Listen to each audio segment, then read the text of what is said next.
Nous entamons la deuxième journée de notre colloque. Et comme je pense qu'il faut toujours vivre un peu dangereusement, je commence par vous annoncer un petit changement de programme. Nous attendions Madame Sonia Koudir, mais son fils a eu un petit souci cette nuit qui demande à la maman de rester à son chevet ce matin. Donc, au pied levé, et je l'en remercie, vous avez notre inaltérable Hélène Franquiel, que vous avez déjà vue l'année dernière et qui revient pour votre plus grand plaisir, je ne sais pas, mais pour mon plus grand bonheur, et qui va la remplacer au pied levé dans cette table ronde animée par Jean-Claude Rioux, qu'on ne présente plus, mais qui va néanmoins se présenter lui-même. Chère présidente, merci. Oui, bonjour à toutes et tous. Merci d'être là, on peut le dire à 7h matinale encore. Oui, puisqu'on va passer la matinée ensemble, je prends 15 secondes sur le temps imparti des gens qui ont des choses beaucoup plus intéressantes que moi à dire. Donc Jean-Claude Rioux, directeur du Centre de ressources multi-handicap d'Île-de-France. Si d'aventure parmi vous, il y avait encore des personnes qui ne connaîtraient pas le Centre de ressources multi-handicap d'Île-de-France, nous sommes un centre de ressources financé par l'ARS, porté par l'association Notre-Dame de Joie, dans le 14e arrondissement, à votre disposition, et un centre de ressources, comme son nom ne l'indique pas, dédié exclusivement au polyhandicap. Voilà, si vous voulez en savoir plus, je vous invite à nous suivre sur nos réseaux, à vous abonner à notre newsletter ou à venir nous rencontrer sur notre beau site à d'Enfer Rochereau. Alors, excusez-moi, je suis un peu essoufflé. On va commencer par une table ronde.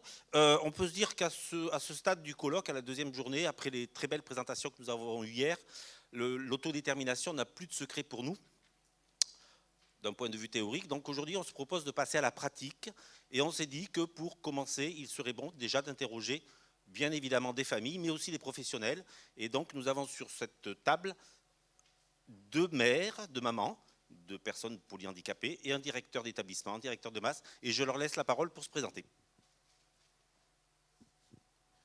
Bonjour, je suis Richard Pivetta, directeur de la masse Les Amis de Claire à Paris dans le 14e, l'association Notre-Dame de Joie, qui accueille sur 2 sites différents avec des modalités différentes qui vont de l'internat à l'externat en passant par des périodes d'alternance. Bonjour, je suis Martine Gaudy, la maman d'Agathe, qui a 28 ans. Donc j'interviens ici en tant que parent et également en tant que présidente du conseil de la vie sociale de l'établissement où est ma fille, le foyer d'accueil médicalisé de Vaucresson. Bonjour à tous, je suis Hélène Franquiel, je suis la maman de Solane qui a 20 ans et qui est passée en masse il y a tout juste 1 an et qui précédemment était en IEM de ses 5 ans jusqu'à ses 19 ans. C'est parti. Merci à vous pour votre présence, avec peut-être une mention spéciale pour Hélène Franquiel qui a accepté, comme l'a dit Marie-Christine, au saut du lit ce matin de relever ce défi. Alors, on va commencer tout seigneur, tout honneur, hein, par vous, mesdames. Moi, j'aurais envie de vous demander qu'est-ce que l'autodétermination recouvre pour vous? Est-ce que c'est une notion que vous avez découvert en lisant le programme du GPF? Est-ce que c'est quelque chose qui est dans vos préoccupations au long cours? Est-ce que c'est quelque chose est-ce que c'est une notion fumeuse dont le médico-social a le secret, une de plus? Ou est-ce que c'est quelque chose, au contraire, qui vous tient à cœur et que vous essayez de faire vivre au quotidien? On pourrait dire dans un monde idéal, dans un monde où il y aurait pléthore de places, où on ferait des choix par choix et non pas par défaut de places en établissement. Est-ce qu'une équipe qui aurait mentionné l'autodétermination dans son programme, ça y est, dans son projet, voilà, aurait vos faveurs par rapport à une équipe qui n'y ferait pas mention. Voilà. Qu'est-ce que l'autodétermination revêt pour vous et comment pensez-vous pouvoir la faire vivre au quotidien, au domicile, et comment pensez-vous pouvoir l'impulser auprès des équipes qui accompagnent vos enfants? Je poserai les mêmes questions au directeur avec quelques nuances près. Je pense qu'on a plusieurs micros, on va éviter de se les faire passer.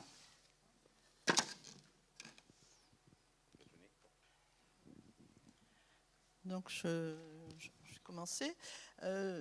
L'autodétermination, pour moi, bon, je suis la maman d'une jeune fille qui a d'abord été une enfant, prise en charge aux Amis de Laurence, à l'IME Les Amis de Laurence, qui faisait un travail dont je trouve qu'il a fait un excellent travail en faisant comprendre aux parents que ces enfants très démunis ont des possibilités de progression, pour autant qu'on veuille bien se donner les moyens de les faire advenir, et qu'il y a des progrès qui peuvent advenir, que ces enfants peuvent effectivement exercer des choix, se manifester dans leur vie quotidienne des préférences, des désirs, mais que ça suscite un accompagnement extrêmement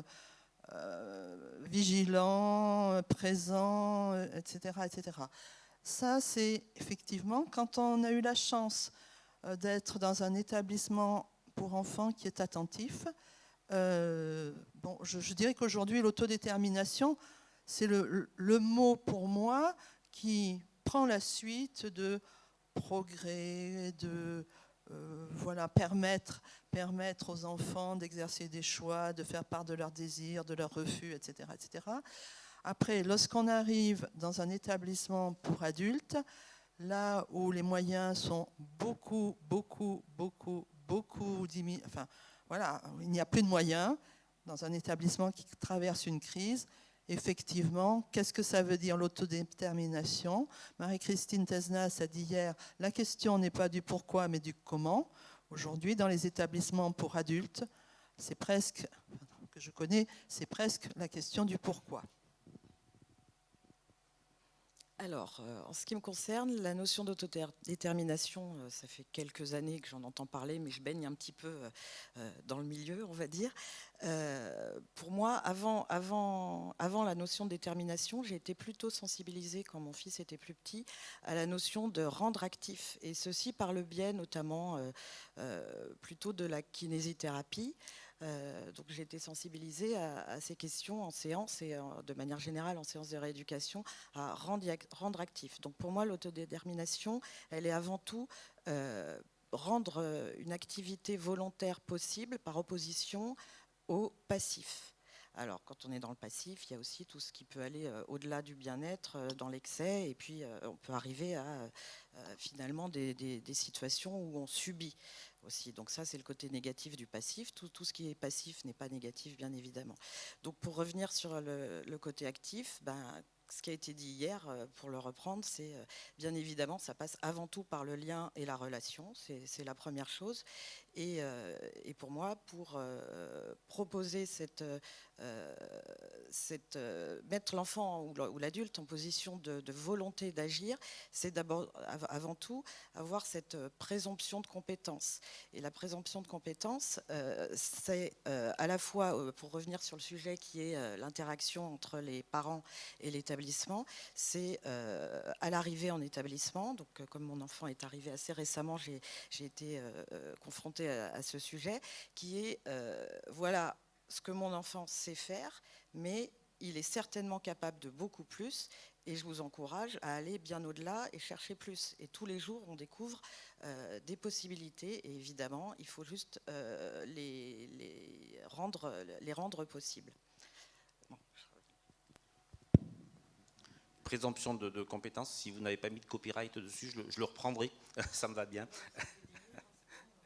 Alors, avant de passer la parole à M. Pivetta, quand on a préparé cette table ronde, on s'est posé la question, est-ce que l'autodétermination, c'est le choix de la couleur du pull vert qu'on met le matin, c'est le choix du dessert, ou est-ce que ça englobe des choses bien évidemment plus larges, et comment vous le voyez, vous, au quotidien, au-delà effectivement du simple choix, est-ce que tu veux le plus rouge ou le plus bleu?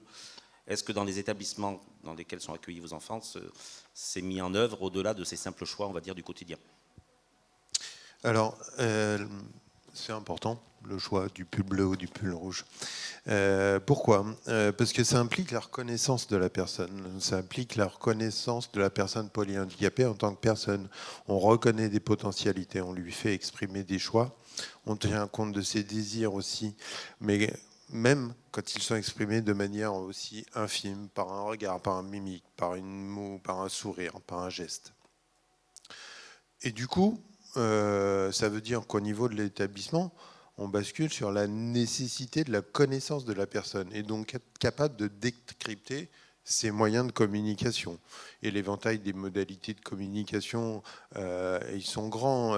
Ils vont de l'usage d'expressions simplement basales qui servent à juste créer, c'est déjà énorme, créer la rencontre, à l'utilisation de tablettes high-tech paramétrées en fonction des compétences du résident, par un regard, par le regard, etc. Cela nécessite donc des compétences, et qui dit compétences dit formation. Mais lorsque la communication se limite à la lecture simplement de l'expression infraverbale, cela nécessite d'interpréter ce langage. Je dis bien interpréter. Donc mettre en place un travail plus transdisciplinaire pour décoder l'expression de ces résidents. Et quand je dis travail transdisciplinaire, ça veut dire que on met en place une organisation de travail qui permet le regard croisé de ces différents professionnels, mais aussi celui de la famille. La famille qui est le premier expert dans le décryptage de son enfant, bien évidemment. J'ai dit premier, j'ai pas dit exclusif, c'est pas le seul, car on sait bien qu'on ne dit pas la même chose à l'un ou à l'autre. Et quand on est professionnel ou parent, dans le cœur du résident, on n'a pas le même rôle. En parlant d'autodétermination, je ne voudrais pas non plus qu'on fasse d'exception une règle. Certains résidents de nos établissements ont des compétences remarquables qu'on va mettre en avant pour valoriser notre travail d'accompagnement. Mais il faut bien penser à tous. Dans un établissement, il y a de nombreux résidents qui ont des capacités très limités. Mais ils ont des capacités, mais ils ont des potentialités. Et là, on en revient à la définition du polyhandicap, c'est-à-dire qu'il faut pouvoir mettre cette question de l'autodétermination à l'échelle du polyhandicap pour pouvoir la faire exprimer. Et du coup, tenir compte, par exemple, du temps d'assimilation, puis de l'expression de ses choix. Je voudrais dire aussi que cette autodétermination, elle repose souvent sur des projets formidables qui sont soutenus par des professionnels remarquables, et puis ils s'en vont. Et puis ça périclite. Pourquoi ? Parce que on n'est pas dans la culture. On n'est pas dans la culture d'entreprise, c'est pas porté par un projet d'établissement, mais c'est porté par des projets de personnes, et de personnes remarquables.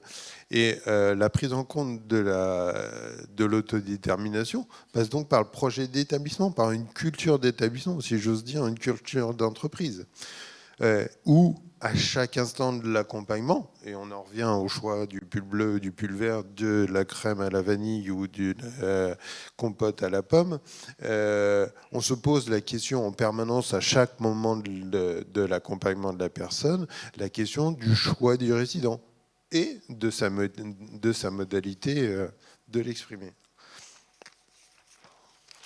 Alors, dans une période où le fort turnover et les difficultés de recrutement nous accablent tous, ça devient un challenge vraiment difficile à porter parfois. Mais si l'usage est fortement ancré dans les logiques de l'institution, si les professionnels toujours présents et habités par ce formidable travail qui est l'accompagnement de la personne polyhandicapée sont imprégnés de cette culture d'établissement, ils vont pouvoir la partager, ils vont pouvoir la transmettre et faire vivre aux nouveaux professionnels cette recherche de l'autodétermination. Merci Richard. Alors, bon, on ne va pas se mentir, on travaille sur le même site avec Richard, donc je vais avoir du mal à t'appeler monsieur le directeur.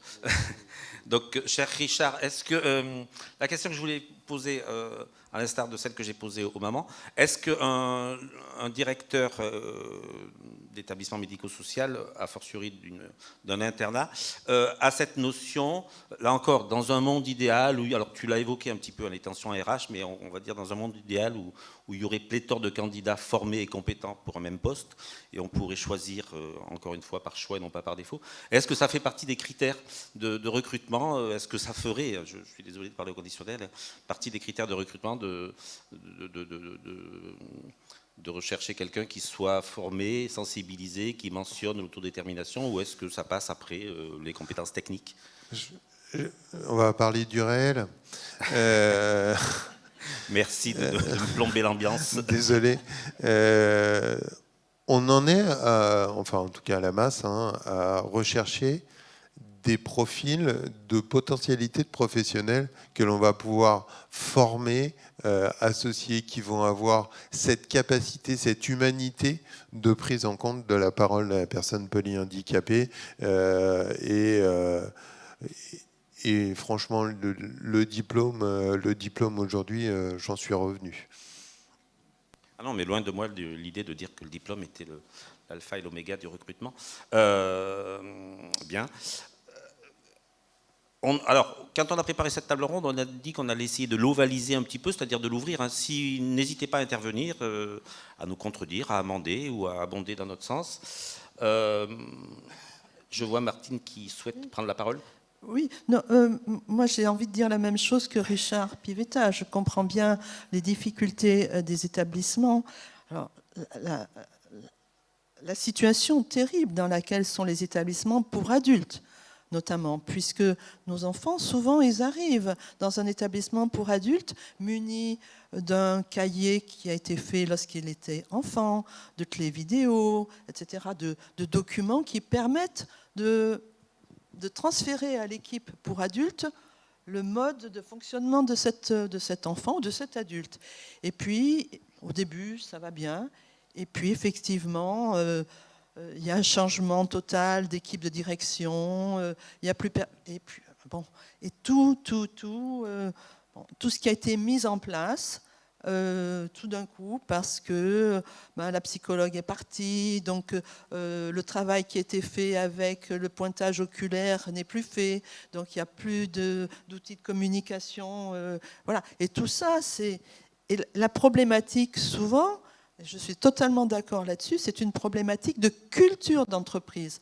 La culture d'entreprise ou la culture associative sur ce qu'est le polyhandicap véritablement, je la trouve aujourd'hui dans les établissements pour adultes, en tout cas dans celui que je connais, très peu présente sur ce qu'est la grande vulnérabilité, la grande dépendance, la grande complexité. Et bon, on a aujourd'hui dans les EHPAD, on a envoyé des inspections. On envoie des inspections dans les crèches. Moi, j'attends qu'on envoie des inspections dans les établissements pour personnes handicapées et lourdement handicapées. Il existe des initiatives de labellisation, là je pense à Andéo, mais bon. Vous pouvez le citer. Ouais.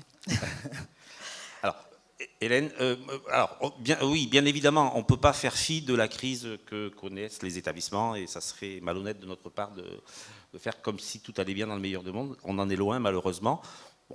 On va rester optimiste, on se dit qu'on ne peut pas descendre plus bas, donc on ne peut que remonter, donc on va essayer de potentialiser.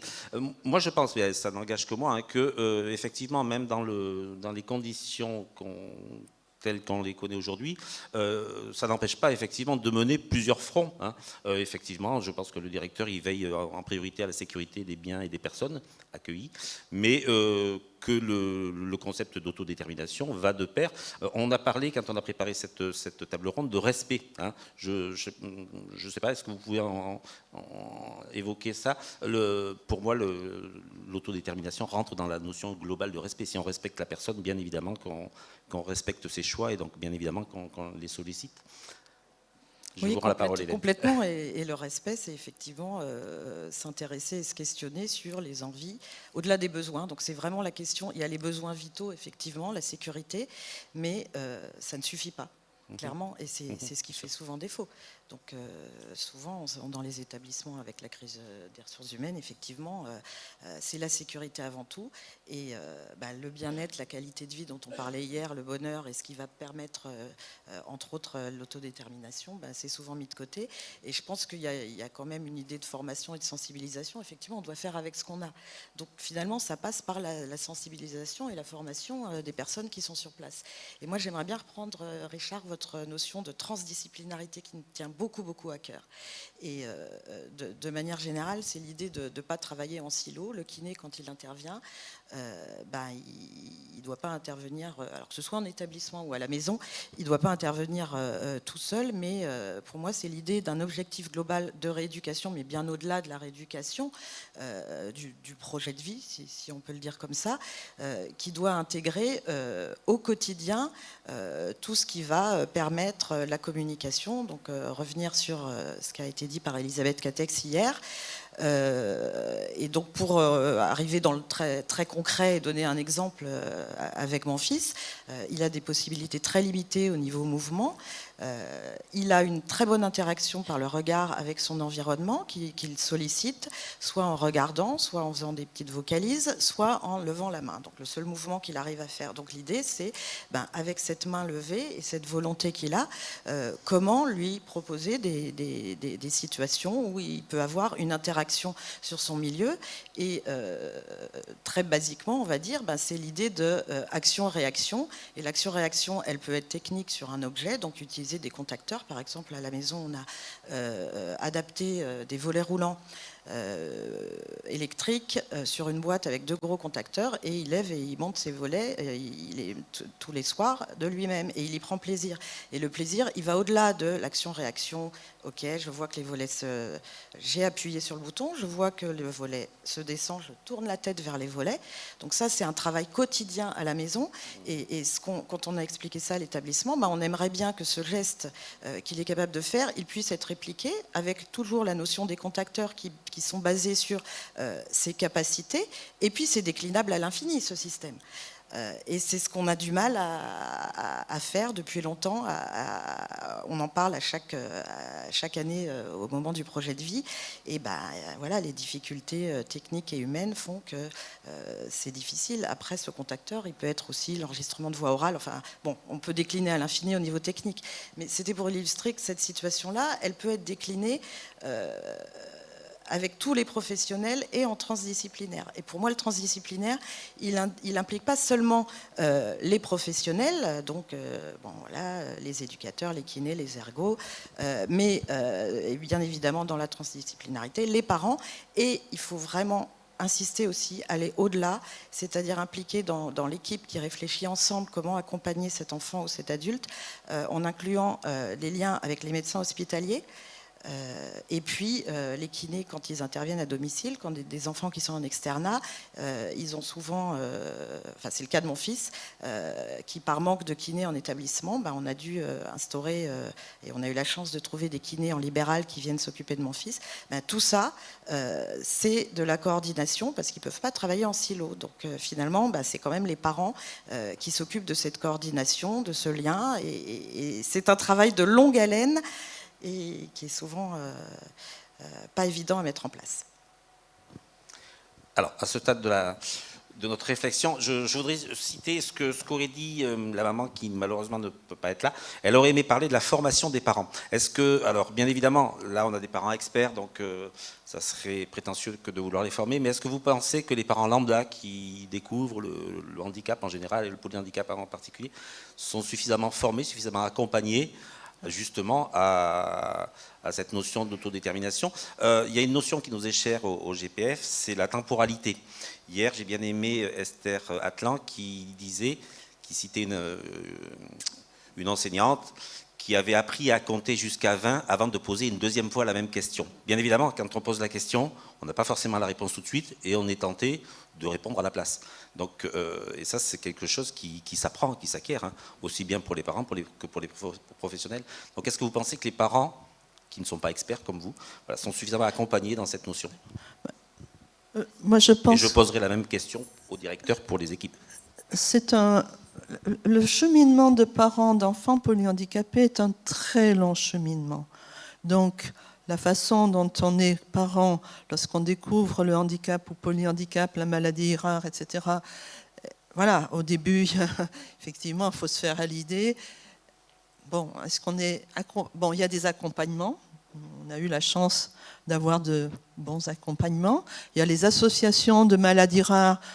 Bon, ma fille a un syndrome de Rett et je souligne l'excellence de l'Association française du syndrome de Rett pour accompagner les parents. Donc cet accompagnement, il se fait petit à petit, souvent entre parents. Il y a également les groupes de parole. Nous avons eu la chance d'avoir un groupe de parole hébergé au Centre de ressources multi-handicap pendant des années avec un professionnel. Donc tout cela fait cheminer le parent. Effectivement, lorsqu'on arrive à l'âge qu'on a, on commence à avoir un petit peu d'expérience dont on espère qu'on peut la transmettre à des parents plus jeunes. Donc c'est un très très long cheminement, mais qui peut se faire parce que ça met en œuvre, ça nous oblige à aller chercher très loin chez nous, en nous, des ressources. Et croyez-moi, nos enfants, ça nous permet de relever un sacré challenge. Moi, je trouve d'ailleurs que, humainement, c'est un incroyable challenge de cheminement dans ce qu'est l'humanité, dans comment on voit, etc. Et ça fait écho, d'ailleurs, dans notre vie professionnelle, dans notre vie sociale, dans notre vie associative. Je trouve que ça fait énormément grandir. Et effectivement, l'autodétermination, aujourd'hui, c'est la question du respect, effectivement. Moi, je pourrais donner des tas d'exemples dans l'établissement où j'ai l'impression que l'idée de respect n'y est pas du tout. Pas du tout. Je ne sais pas si je vais avoir la cruauté de donner des exemples. Loin de moi l'idée de vous censurer. Non, mais qu'est-ce que ça veut dire quand on dit qu'on va chercher son enfant ou le résident tel jour pour le week-end ou l'accompagner le lendemain à un rendez-vous médical et que le jour où on va le chercher, on le trouve en pyjama. Et ceci de façon récurrente. Les professionnels disent « Ah, on ne nous l'avait pas dit ». Mais ça veut dire quoi, ça ? Ça veut dire quoi ? Ça veut dire qu'on ne dit rien aux résidents, on ne lui dit pas qu'il va revenir chez ses parents pour le week-end, on ne lui dit pas qu'il va demain à un rendez-vous médical. Ça, c'est un exemple. Qu'est-ce que ça veut dire également un résident qui n'est pas changé de la journée ? Est-ce qu'on lui a demandé le choix, s'il est content, de rester toute la journée avec la même protection ? Ça veut dire quoi ? Un résident dont les parents disent que les protections ne sont pas adaptées ou qu'elles sont mises dans le mauvais sens. Et ce suit depuis des mois et des mois. Est-ce qu'on a demandé à la résidente si elle est contente d'avoir une protection qui n'est pas dans le bon sens ? Voilà des exemples de ce que je vois, de ce que j'entends en qualité de présidente du Conseil de la vie sociale et qui me sont remontés, transmis régulièrement. Donc je sais que les professionnels ont peu de moyens, je sais qu'elles sont sous pression, mais aujourd'hui, c'est vraiment... Les parents sont en grande souffrance, très grande souffrance, lorsqu'ils lorsqu'ils entendent qu'il n'y a pas de solution. Et ça fait énormément souffrir de voir qu'il n'y a pas de respect de nos enfants et que, on a l'air de tenir pour acquis que c'est normal. Voilà ce que j'ai envie de dire. Et c'est la raison pour laquelle j'ai fait une alerte auprès des autorités de tutelle sur le fonctionnement de cet établissement. Donc on en revient à la notion de respect de la personne, bien évidemment. Si on respecte la personne, ce n'est pas la peine de perdre du temps à parler d'autodétermination, puisque ça va de soi. Richard, Après, je vous repasse la parole, Hélène. La même question. Est-ce que, en termes de formation, alors bien évidemment, nonobstant les problèmes de RH, on sait bien que les professionnels ne savent rien au sortir de leur diplôme et que quand on travaille avec des personnes handicapées en général et polyhandicapées en particulier, l'apprentissage se fait sur le tas, j'ai envie de dire, par compagnonnage. Alors ça, c'était à l'époque où on n'avait pas de turnover, où il y avait des vieux professionnels qui expliquaient aux petits jeunes comment faire. Est-ce que ça se fait encore? Est-ce qu'on on pense à dire aux petits nouveaux, tu sais, il faut demander l'avis à la personne, il faut attendre le temps qu'elle réponde, il faut si possible respecter son avis ou pas, hein, ce que disait Catherine Brissière, le jour des épinards, peut-être qu'on ira au-delà de l'avis de la personne et que si c'est des épinards ce jour-là, on va lui servir des épinards plutôt que des frites, mais toujours est-il qu'il faut demander l'avis. Je voulais un petit peu quand même revenir sur, sur le pyjama, par exemple. Le pyjama, c'est quelque chose qui est arrivé dans mon établissement. Et je voudrais parler de la souffrance des professionnels dans ces moments-là aussi, parce que la colère des familles, elle est légitime. Il n'y a rien à dire, on est en faute. Mais à ce moment-là, tous les cadres, tous les professionnels impliqués qui voient à quel point on a été faillible, à quel point ça peut générer aussi de la souffrance chez les professionnels. Et voilà, je ne voudrais pas qu'on fasse une généralité de tout ça. Pour en revenir à la formation, ce qui est important pour moi, c'est de travailler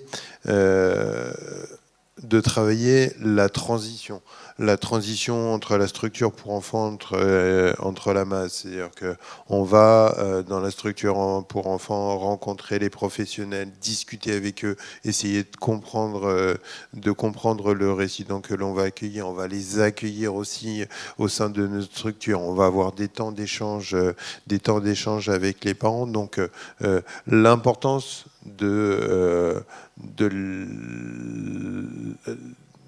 cette transition, de cet apport de connaissances, il est très important.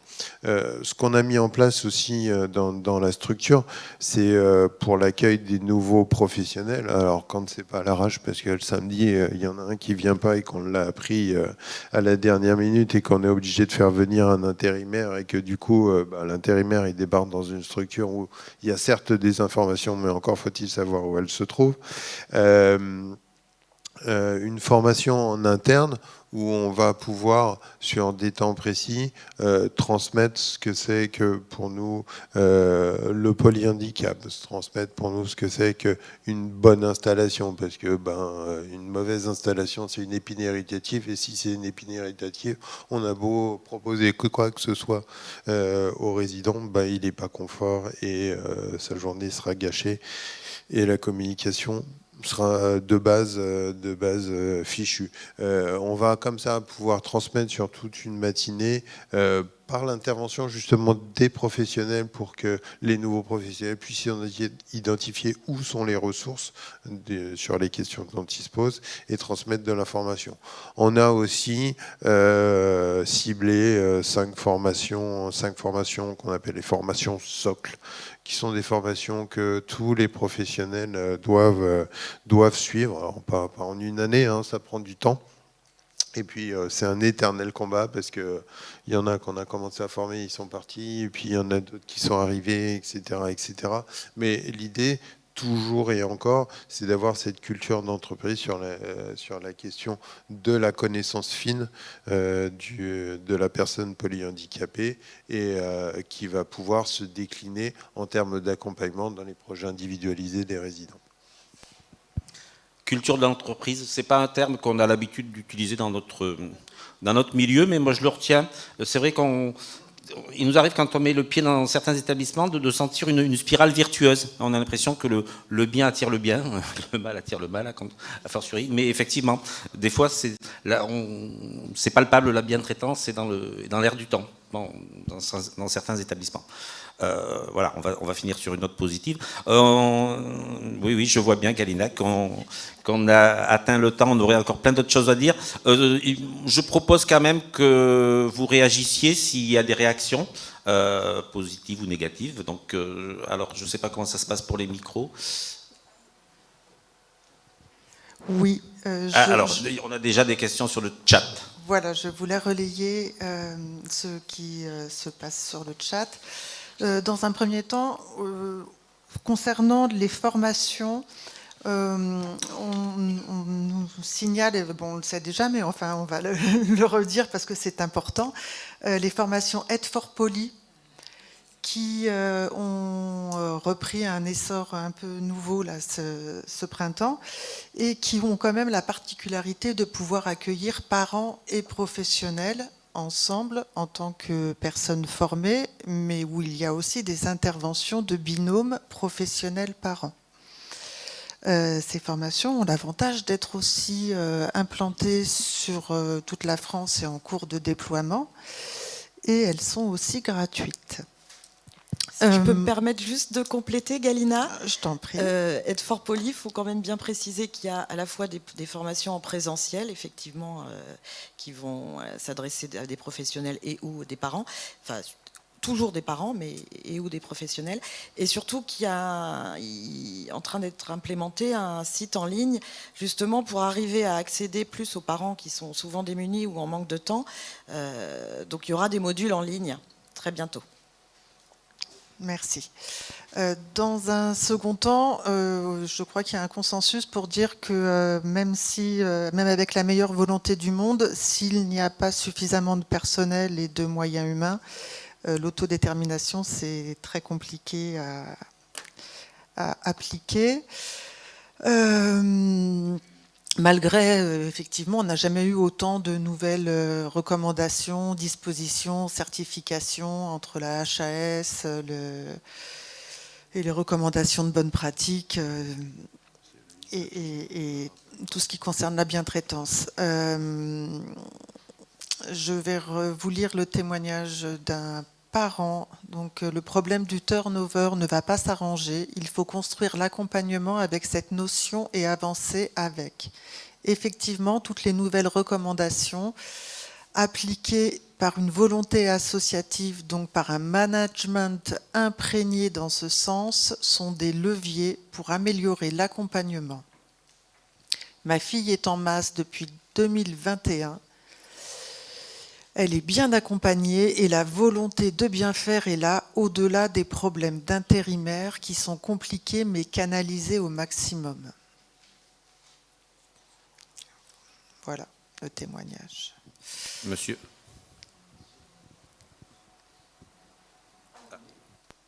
Non, il faut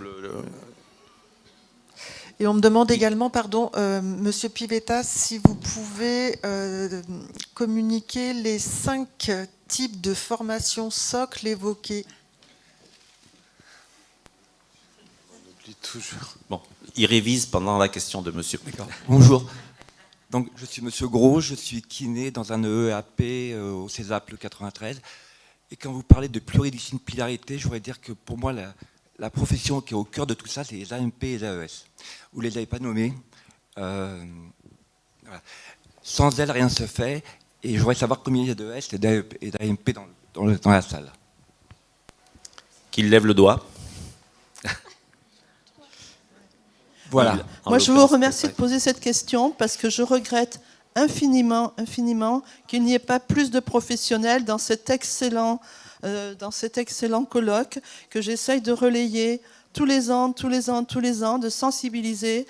Et c'est vraiment très dommage parce que ces colloques sont merveilleux, qu'on repart avec un supplément d'âme, que ça élève un petit peu le niveau et que ça redynamise les professionnels. Et je regrette tellement qu'il n'y ait pas davantage de professionnels AMP et AS, qui sont les premiers professionnels de terrain auxquels nos résidents ont affaire. Parce que c'est elles qui doivent être à la fois les psychologues, les kinés, les ergothérapeutes, les psychomotriciens, les accompagnants de la vie quotidienne, les éducatrices, et pour des salaires des fois difficiles. Voilà. C'est le cœur du problème. Merci de cette remarque tout à fait pertinente, oui, bien sûr. Sébastien. Je vais juste ajouter un tout petit mot à ce qui vient d'être dit. Naturellement, merci pour ces compliments qui me vont droit au cœur. Mais je tiens à dire que ce colloque est rediffusé sur notre chaîne YouTube et que donc il est de votre responsabilité, mes bons amis, que tous vos professionnels puissent en profiter. Alors il va falloir attendre septembre, mais vous aviez raison. Merci pour cette... Mais on laisse pas le temps, on laisse pas le temps aux AMP et aux AES de voir ça. Enfin, c'est le... Non, mais... Enfin, excusez-moi. Les AES et les AMP sont censés être des bras. Ils sont au quotidien. Le temps de formation, on ne leur est pas attribué. Le temps de... Je suis ému, hein, excusez-moi. Le temps de réunion est souvent... ne leur est pas accordé aussi. C'est le quotidien. Les turnovers, effectivement, il y a des absences de profession. On peut les trouver dans le libéral ou pas. Quand il y a des AMP et qui sont remplacés par des intérims, c'est des gens qui sont pas ni AMP ni AES, c'est souvent des AS, qui ont une culture sanitaire et pas médico-sociale. Elles font très bien les soins, elles font très bien l'échange, mais elles font pas les activités, elles accompagnent Le pas. micro. Ah, pardon, excusez-moi. Je vais prendre notre rassurant. Elles accompagnent pas, elles n'ont pas toutes ces cultures. Alors vous parlez d'autodétermination, pour moi c'est le crédit qu'on peut faire à un sujet. Je suis dans une école, je suis désolé. Moi, avant tout, ça a été un sujet à qui je prêtais du crédit. Je peux donner un exemple tout bête. Quand j'ai commencé, les polyhandicapés étaient dans des buggy, dans des McLaren, sans encore ces sièges. Les premiers fauteuils et les premiers crédits qu'on leur a fait de pouvoir se déplacer, ça a déjà été une chose. Voilà. C'est des exemples comme ça qui font qu'on est passé de quelqu'un qu'on bougeait à quelqu'un qui bouge. Très belle formule. Merci. Allez, une dernière. Alors, Monsieur Le Goff, et puis. On va sortir un peu d'Île-de-France quand même. On va sortir d'Île-de-France, mais là, c'est pas l'Île-de-France. Juste, c'est 3 remarques par rapport à ce qui a été dit par chacun d'entre vous. La première chose, on parle beaucoup justement de comment on peut mettre en place la question de l'autodétermination sur les établissements. Moi, je pense qu'on oublie quelque chose, c'est la notion de la formation des directions. C'est-à-dire qu'aujourd'hui, quand même, alors j'ai rien contre les nouveaux diplômes, CAFDES, tout ça, sauf qu'on apprend aux directeurs d'être des gestionnaires. Aujourd'hui, quand je recrute dans mon association, beaucoup de directeurs qui se présentent en entretien savent gérer un CEPOM, savent gérer la conformité, la qualité, enfin voilà. Très peu. Et là, pour moi, c'est ce que j'appelle un vrai directeur, ça gérer la relation à 3 niveaux. Avec les résidents, avec les professionnels et avec les familles. Donc je pense que déjà, si on interpellait un peu la notion de la formation des dirigeants, de ceux qui aujourd'hui ont des établissements médico-sociaux, je pense que déjà, on avancerait un petit peu. Ça, c'est la première chose. La deuxième chose, on parle beaucoup de l'intérim, enfin, on en a beaucoup parlé. Il y a une notion pour moi qui est importante, c'est qu'il y a aussi des professionnels qui sont encore là, qui sont convaincus. Il y a des professionnels qui sont compétents. Par contre, on a oublié de valoriser le savoir expérientiel. C'est-à-dire aujourd'hui, comment les professionnels qui sont là ont cette disponibilité, ont ce temps, ont ce crédit, voire cette valorisation financière, parce qu'on parle aussi de ça, de prendre le temps d'expliquer à un nouveau collègue qui arrive que, je prends toujours l'exemple de Paul, qui s'il ne mange pas de cette façon-là, on va lui faire une fausse route et que potentiellement il peut en mourir. C'est tout ce que moi je nomme le savoir expérientiel et qui est très peu valorisé à tout niveau. Quand je dis à tout niveau, je pense qu'il y a aussi cette notion financière qui vient derrière. Mais en tout cas, voilà. La dernière chose, c'est assez rigolo comme on en parle de cette question d'autodétermination, mais souvent c'est pas qu'on oppose, mais on met sur 2 lignes différentes les parents, les professionnels. Je ne suis pas persuadé qu'il y a d'un côté des parents, d'un côté des professionnels qui peuvent avoir une idée sur cette question-là. Je pense que globalement, les parents et les professionnels, c'est pas les parents ou les professionnels, doivent pouvoir avancer sur cette question-là. Et là, je suis d'accord avec vous, on reparle de la formation et je pense que c'est intéressant. Voilà, c'était juste 3 petites remarques par rapport à ce que vous avez dit.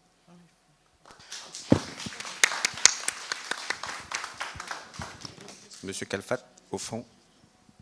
Ça sera la dernière question avant que Richard réponde. Vous voulez rien dire? Non, mais Monsieur Calfat, on va dire bref. Oui, je suis parent, et je le répète, d'un garçon qui a 38 ans.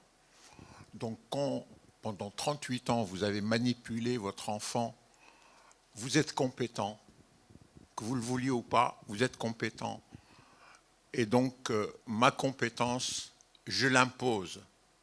dans la mesure où j'ai un regard qui est différent de celui du professionnel et je veux affirmer ma qualité de parent. Pourquoi ? Parce qu'il y a des choses qui se passent dans des institutions qui sont révoltantes. Excusez-moi, je peux heurter certaines personnes, mais je me mesure mes mots. Je ne parle pas de mon fils, je parle d'un cas que j'ai connu dans l'institution où se trouve mon fils. C'est un cas difficile, très difficile, de par sa maladie.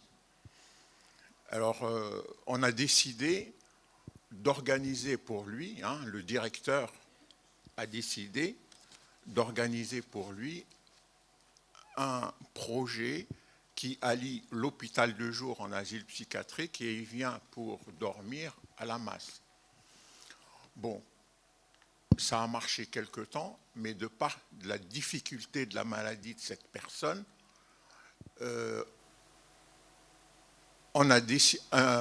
l'hôpital donc l'a lâché parce que la psychiatrie lâche les gens. Elle parle de liberté, donc elle l'a lâché dans la cour.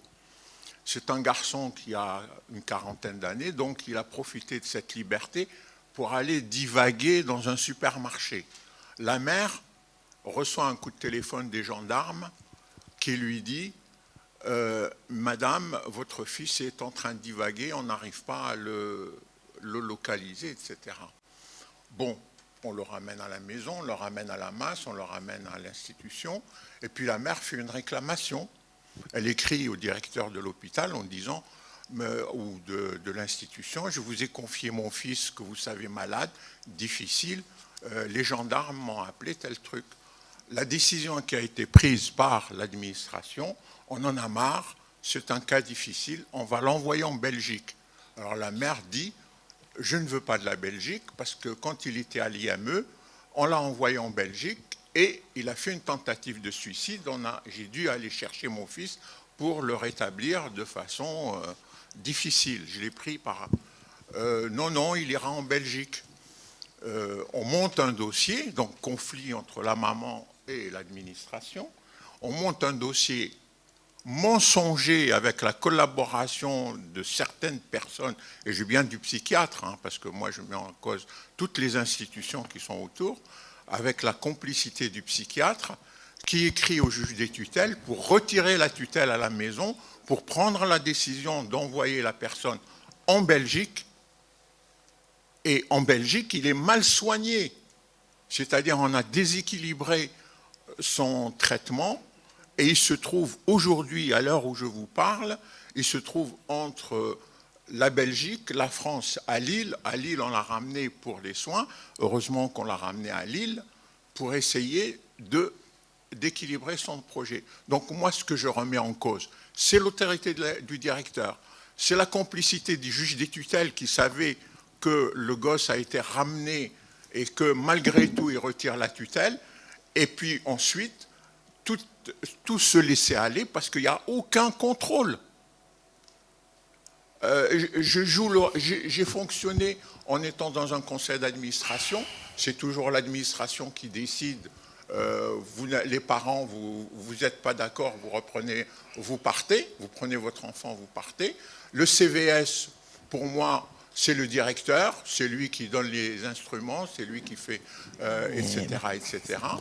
Et le travail, la conclusion que j'ai tirée, le travail est un travail très difficile. Je rends hommage aux personnes de première ligne, les gens qui le torchent, qui le lavent, qui le soignent au quotidien. Je leur rends hommage au plus haut point parce que pour préparer mon fils le matin, moi, il me faut 2 heures, c'est-à-dire à partir du moment où il se réveille jusqu'au moment où je mets dans le véhicule pour l'emmener à la masse, il me faut 2 heures, chrono en main. Or, vous avez 2 personnes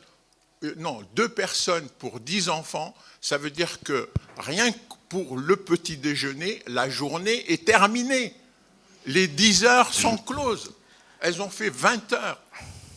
Donc, manque de personnel, on fait semblant de ne pas le voir, et on nous répond par des mots scientifiques, de la formation, des trucs. Non, il faut des moyens humains. Quand je dis humains, ce n'est pas que des personnes, parce que les contrats qu'on leur donne de 5 jours et le turnover qui s'ensuit, etc., c'est pas ça. Les gens qui sont là, il y a des gens qui restent, il y a des gens qui sont sujets au turnover. Donc il faut des gens qui veulent faire ce boulot, Je n'ai pas besoin de diplômés, j'ai besoin de gens qui disent, bon, c'est un métier difficile, il est sale, il est tout ce que vous voulez, mais je suis en première ligne des droits humains. Donc il faudrait qu'il y ait des gens qui acceptent ça et qui le font et qu'on leur donne un statut digne. On est d'accord. On est d'accord. On est d'accord sur le... On en revient à la notion. Merci pour cet exemple malheureux et on Merci, en a tous. Razek. On en a tous et on revient sur la notion de respect. Après, on fera un autre colloque à savoir si ça s'apprend dans les livres ou si ça... J'ajoute une toute petite chose, c'est ce que, tout de même, ce qu'on a beaucoup souligné, c'est la misère, si j'ose dire, des établissements pour adultes. Et ça, c'est vrai, ça n'est pas le fait des directeurs, c'est en réalité, on a parlé toute la journée d'hier du temps, à quel point c'était indispensable et précieux pour les établissements d'avoir suffisamment de temps, suffisamment de professionnels pour donner du temps aux personnes accompagnées. C'est une carence terrible chez les adultes. C'est un problème qui ne dépend malheureusement absolument pas des directeurs, mais bien évidemment des pouvoirs publics. Ça fait partie des combats du GPF. Je ne sais pas combien de temps ça va durer, mais je tiens à vous dire qu'on lâchera rien, de rien. Et donc, que vraiment, merci de nous aider là-dedans, parce que cette situation est proprement intolérable. Et là, c'est vrai que quand on nous parle de respect, de citoyenneté, de tous ces concepts magnifiques, on a envie de rire un peu jaune. Bien, on va essayer de terminer sur une note positive quand même, avec le super programme que propose la direction de la masse des Amis de Claire à son équipe. Richard, c'est à toi. Les 5 formations qu'on propose en formation SOC, c'est connaissance de la personne polyhandicapée, la communication, le repas, bien vivre en masse, stimulation basale et manipulation.